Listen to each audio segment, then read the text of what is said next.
Two Australians will tomorrow battle it out in the United States for the ultimate prize in world basketball. The Cleveland Cavaliers take on the Golden State Warriors in Game 6 of the NBA Finals, a potential title decider. Each team includes an Aussie. But while those professionals are raking in the big bucks overseas, back home it's a different story for national clubs here struggling to stay afloat. Josh Bavis reports. Dellavedova, and one! I would have never thought he could be this good. Bogut with the finish. Love you Australian guys. You guys are cool. Backing down against Barnes, blocked by Bogut. Until a week ago, very few Australians had ever heard of Andrew Bogut and Matthew Dellavedova. But in the United States, they're already superstars. Dellavedova, another floater. Again! Dellavedova and Bogut have been exciting basketball fans on opposite sides of the US for the past 2 years. But in the last fortnight, they've come together as rivals in one of the world's biggest sporting events, the NBA Finals. Dellavedova, back-to-back threes. Geez, they're big guys, aren't they? Yeah. Scott Christensen and Scott Nicey are enjoying the success of Dellavedova and Bogut more than most. They don't like this little guy getting under them.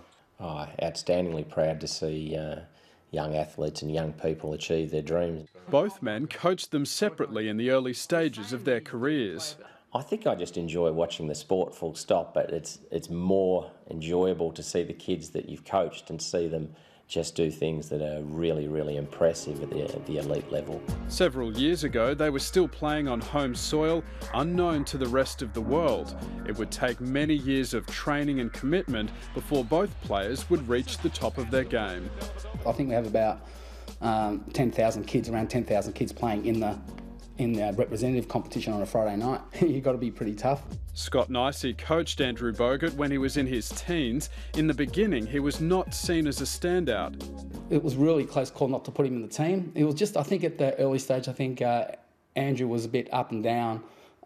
He was good enough, but his potential was there, but his effort was up and down. When we had our practice games, he started to really get really good, and he was playing against a men's team, or playing one of the NBL guys, and he was doing really well on him.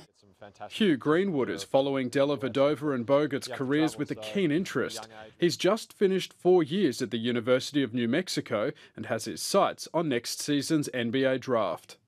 Now I'm following that same path that they did with NBA workouts, summer league opportunities potentially, and then doing all you can with the national team, because that's the things Australians do. They pride themselves on working with the national team as well. So he's one of dozens of players training for the World University Games at the Institute of Sport.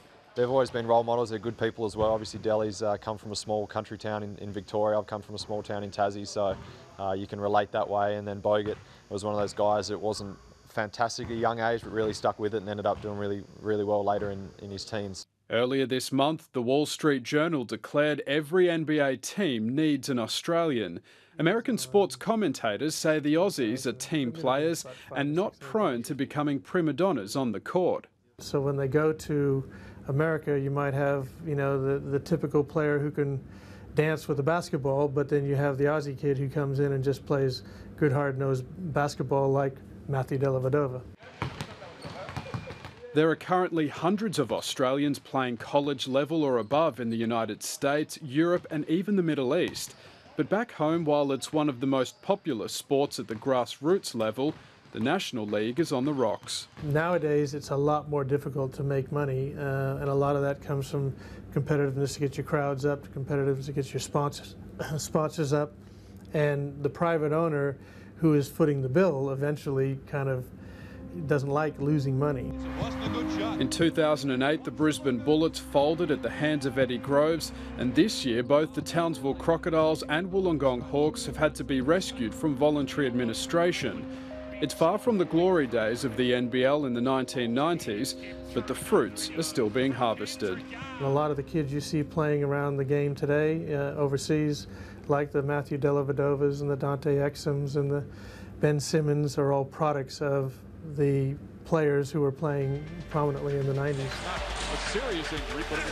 Tomorrow morning, 30-year-old Andrew Bogut is expected to play for the Golden State Warriors. On the opposition for the potential decider will be 24-year-old Matthew Dellavedova. Whatever the outcome, it's a win-win for Australia. Oh, nice move from Dellavedova. I send him a text every once in a while and an email just to say that, you know, everyone in Australia is barracking for him to do well and grab that championship ring. And so, yeah, he's been very good and he always responds. So, just a nice young man, full stop. Dellavedova, back-to-back threes.